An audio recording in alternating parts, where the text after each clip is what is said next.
नमस्कार, मैं हूं विकास टेकरे और स्वागत करता हूं आप सभी का द हिस्ट्री यूट्यूब चैनल में।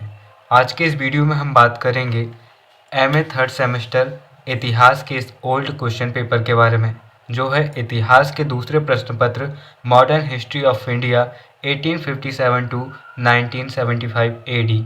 दोस्तों, अगर आधुनिक भारत का इतिहास अगर आपके सिलेबस का एक प्रश्न पत्र है तो ज़रूर आपको इस वीडियो को देखना चाहिए। यह प्रश्न पत्र पीजी कॉलेज छिंदवाड़ा का है और आइए इसे देखते हैं। 42 नंबर का यह प्रश्न पत्र है और 7 नंबर के यहाँ पर पहले ऑब्जेक्टिव आते हैं और ऑब्जेक्टिव हम देखते हैं। अपनी रचनात्मक मगर असफल योजनाओं के कारण किस भारतीय वायसराय की तुलना मोहम्मद बिन तुगलक से की गई है? यहाँ पर 4 विकल्प है, लिटन, कर्जन, रिपन और कैनिंग। तो यहाँ पर सही उत्तर है रिपन। मैं आपको बताना चाहूँगा कि इस प्रश्न को लेकर मैं 100% अपने आप में सही हूँ या नहीं, मुझे कन्फ्यूज़न है, क्योंकि मुझे ऐसा लग रहा है कि इसका उत्तर दूसरा है। गूगल में भी इसका सही उत्तर मुझे मिला नहीं। अगर आपको लगता है कि इन 4 विकल्पों में से कोई और दूसरा सही उत्तर है तो आप ज़रूर कमेंट बॉक्स में हमें बता सकते हैं, ताकि हम भी अपनी गलती सुधार सकें। दोस्तों, 1935 के अधिनियम को अनेक ब्रेकों वाली परंतु इंजन रहित मशीन की संज्ञा किसने दी है? इसका उत्तर है पंडित जवाहरलाल नेहरू। इसके बाद में देखिए 1939 के अंबारी किसान आंदोलन के नेता कौन थे?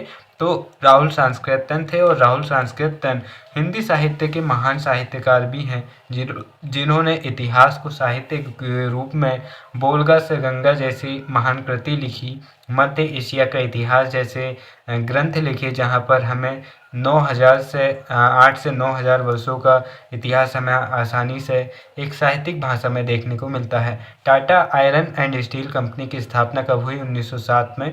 धन का निर्गमन सिद्धांत प्रथम बार किसके द्वारा प्रस्तुत किया है? दादा भाई नौरोजी द्वारा।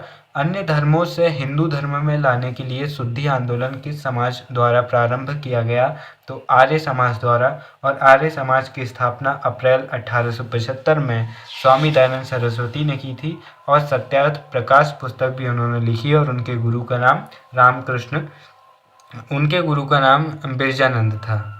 ठीक है, फिर इसके बाद में हम देखते हैं इलाहाबाद विश्वविद्यालय की स्थापना कब हुई? तो 1887 में इलाहाबाद विश्वविद्यालय की स्थापना हुई।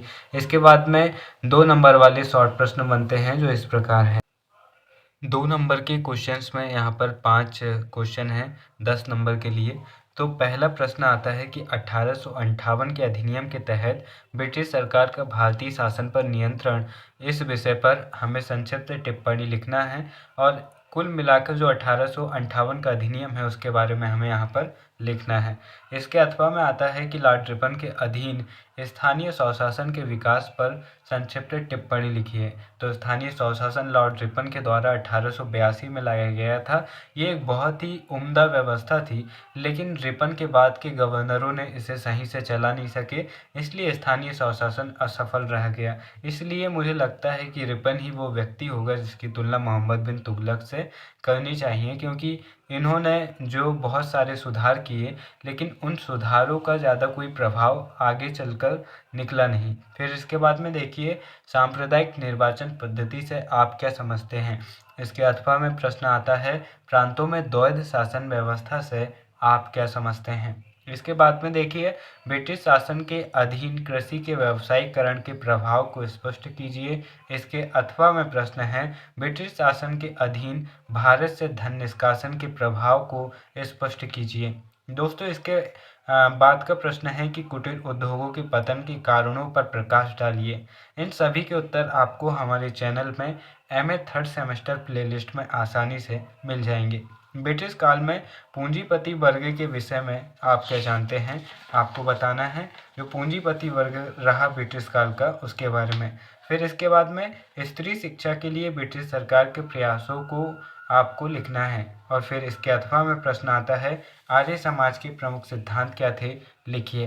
दोस्तों, फिर इसके बाद में 5 नंबर के 5 लॉन्ग आंसर टाइप क्वेश्चन आते हैं। पहला है बंगाल विभाजन के कारण एवं परिणामों की आलोचनात्मक व्याख्या कीजिए। इसके बाद में प्रश्न बनता है 1909 ईस्वी के अधिवेशन के अंतर्गत केंद्रीय एवं प्रांतीय सरकार के संगठन, कार्य एवं शक्तियों का वर्णन कीजिए। फिर दोस्तों अगला प्रश्न बनता है कि 1935 के अधिनियम के अनुसार संघीय न्यायालय की संरचना तथा शक्तियों का वर्णन कीजिए।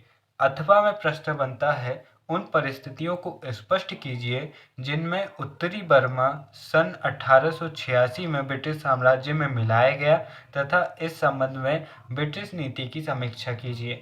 यहाँ पर आपको आंग्ल बर्मा युद्ध के बारे में बताना है और उसमें आपको आंग्ल यानी कि अंग्रेजों और बर्मा के बीच में हुए युद्धों का जिक्र करना है और इसका एक बेहतर मटेरियल आपको प्लेलिस्ट में मिल जाएगा एमए थर्ड सेमेस्टर इसी चैनल में। दोस्तों अगला प्रश्न है भारत पर ब्रिटिश शासन के आर्थिक प्रभावों की आलोचनात्मक व्याख्या कीजिए और इसके अथवा में प्रश्न आता है ब्रिटिश शासनकाल में भारतीय किसानों की आर्थिक एवं सामाजिक दशा पर निबंध लिखिए। दोस्तों जो भारत में किसान आंदोलन हुए हैं उन्हीं को आपको पॉइंट में ना लिखकर पैराग्राफ में आप यहाँ पर लिख देंगे तो एक बहुत अच्छा आंसर बन जाएगा। फिर इसके बाद में देखिए ब्रिटिश भारत में श्रमिक वर्ग की समस्याओं पर प्रकाश डालिए।